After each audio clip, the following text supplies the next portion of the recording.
नमस्कार। मुई श्री बिरंची नारायण महापात्र। आज होचे मार्गशीर मास शुक्ल प्रतिपदा तिथि।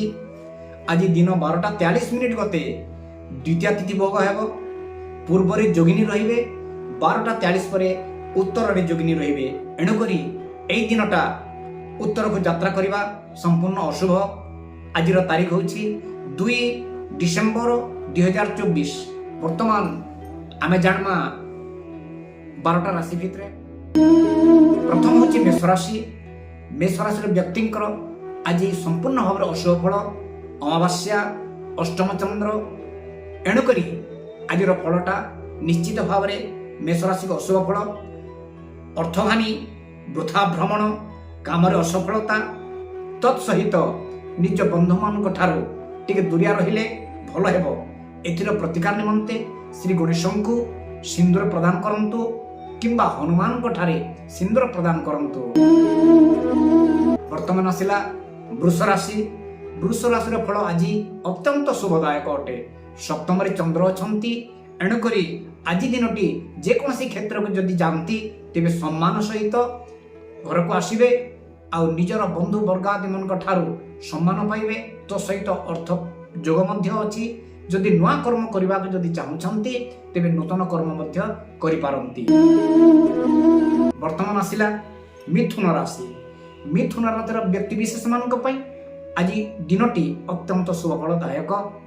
से माने कोनोसी दुकान पादी खोलिबा पई किंबा नूतन कर्म करबा को जदि अछंती तेबे एमाने करि पारंती।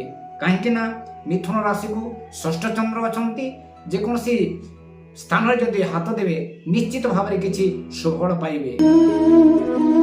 वर्तमान आसिला कर्कट राशि। कर्कट राशि फल मध्यम फल अच्छी। भावी चिंती करी काम करंतु आ निजर भाई ठारू टिके दूरे रहंतु। काहेकि ना भ्रातृ विवाद जोग अच्छी। तापरे असफलता मध्य आसीबो। एणु करी कर्कट राशि प्रतिकार होछि आज दिन में माँ दुर्गा को स्मरण करंतु। माँ दुर्गा ठारे पूजा पाठ करंतु। निश्चित भाव में दिनटी शुभ है। वर्तमान आसिला सिंह राशि।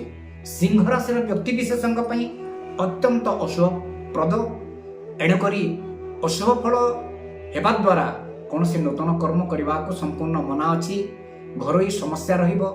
कलह गंडगोल आदि हेबार बहुत चांस अच्छे। सेति लगी आज दिनटा संपूर्ण भाव में अशुभ हेबारु नवग्रह स्तोत्र पाठ करंतु किंबा नवग्रह स्तोत्र पूजा करंतु। नवग्रह पूजा करंतु। निश्चित भाव में दिन मंगलमय हो। वर्तमान आसला आम कन्या राशि। कन्या राशि रे तृतीय चंद्र अछंती। एणुकरी आज दिनटी अत्यंत शुभदायक।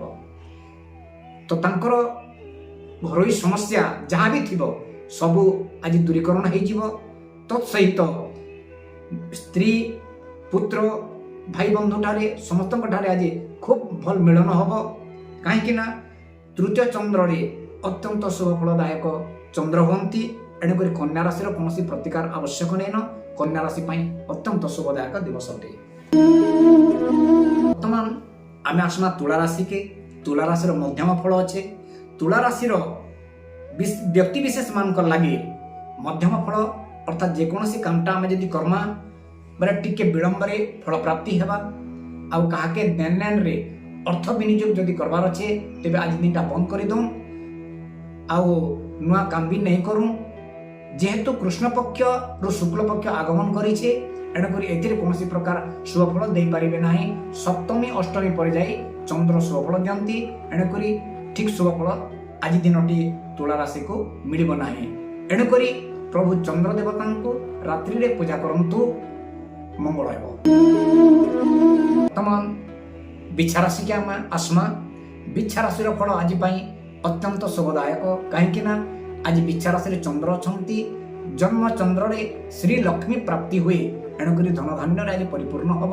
तत्सहित पुराणा जार ठारू किछि पैसा पाई नथिबे आज निश्चित भाव पाइबे।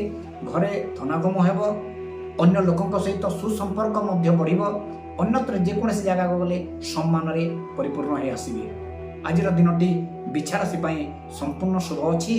एणुकरी कौन प्रतिकार आवश्यक नहीं। ବର୍ତ୍ତମାନ ଆସିଲା ଧନୁରାଶି। ଧନୁରାଶି ପାଇଁ ଆଜି ଧନହାନି ଯୋଗ, ଅଯଥା ଖର୍ଚ୍ଚାନ୍ତରେ ପଡ଼ିବେ ଏବଂ କିଛି ମାନେ ଖଣ୍ଡିଆ ଖାବରା ହେବାର ଯୋଗ ବି ଅଛି। ଘରୋଇ କଳହ ବି ହେଇପାରେ। ଏଣୁକରି ଧନୁରାଶିର ମଙ୍ଗଳ ପାଇଁ ଶ୍ରୀ ସୂର୍ଯ୍ୟନାରାୟଣଙ୍କର ପୂଜା କରନ୍ତୁ ବା ସୂର୍ଯ୍ୟ ଦେବତାଙ୍କୁ ସକାଳୁ ସକାଳୁ କିଛି କ୍ଷୀର ଦାନ କରନ୍ତୁ। ନିଶ୍ଚିତ ଭାବରେ ଧନୁରାଶିର ମଙ୍ଗଳମୟ ହେବ। ବର୍ତ୍ତମାନ ଆସିଲା ମକର ରାଶି। ମକର ରାଶିର ବ୍ୟକ୍ତି ବିଶେଷ ମାନଙ୍କ ଲାଗି ଆଜି ଖୁବ୍ ଶୁଭ ଦିନ ଅଟେ। ଅର୍ଥ ଲାଭ ହେବ ଏବଂ ପ୍ରତ୍ୟେକ ଜିନିଷରେ ଯେକୌଣସି ଜିନିଷରେ ସେ ଯଦି ହାତ ଦେବେ ନିଶ୍ଚିତ ଭାବରେ ତାଙ୍କର ଉତ୍ତମ ଫଳ ଆସିବ। ଯାହା ବି ସେ ନୂତନ କର୍ମ ବି ଯଦି କରବା ଲାଗି ଚେଷ୍ଟା କରିବେ ଭଲ ହେବା। ତାର ସାଙ୍ଗେ ସାଙ୍ଗେ ଅନେକ ଲୋକଙ୍କର ସୁସମ୍ପର୍କ ବଢ଼ବା, ବିଶେଷ କରି ସ୍ତ୍ରୀମାନଙ୍କ ଠାରେ ତାଙ୍କର ବିଶେଷ ମନ ରହିବା। ଏଣୁକରି ମକର ରାଶିର କୌଣସି ପ୍ରତିକାର ଆଦି ଆବଶ୍ୟକ ନାହିଁ। ବର୍ତ୍ତମାନ ଆସିଲା ଆମର କୁମ୍ଭ ରାଶି। କୁମ୍ଭ ରାଶିର ବ୍ୟକ୍ତି ବିଶେଷ ମାନଙ୍କ ଲାଗି ଆଜି ବହୁତ ସଫଳତାର ଦିବସ ଅଛି। ଯେକୌଣସି ଜାଗାକେ ଯଦି ହାତ ଦେବେ ନିଶ୍ଚିତ ଭାବରେ ସଫଳତା, ନୂଆ କାର୍ଯ୍ୟକ୍ରମ ଆରମ୍ଭ କରିପାରିବେ। ନୂତନ ଭୋଜନ ବି ମିଳିବା, ଯାଠାନ୍କି ଯିମା ଆମେ ସମ୍ମାନ ବି ପାଇମା ଆଉ ଅନେକ ପ୍ରକାର ଶୁଭଫଳ ସେ ପ୍ରାପ୍ତି ହେବା। ଏଣୁକରି କୁମ୍ଭ ରାଶିର ବ୍ୟକ୍ତି ବିଶେଷ ମାନଙ୍କ ଲାଗି କୌଣସି ପ୍ରକାର ପ୍ରତିକାର ଆବଶ୍ୟକ ନାହିଁ।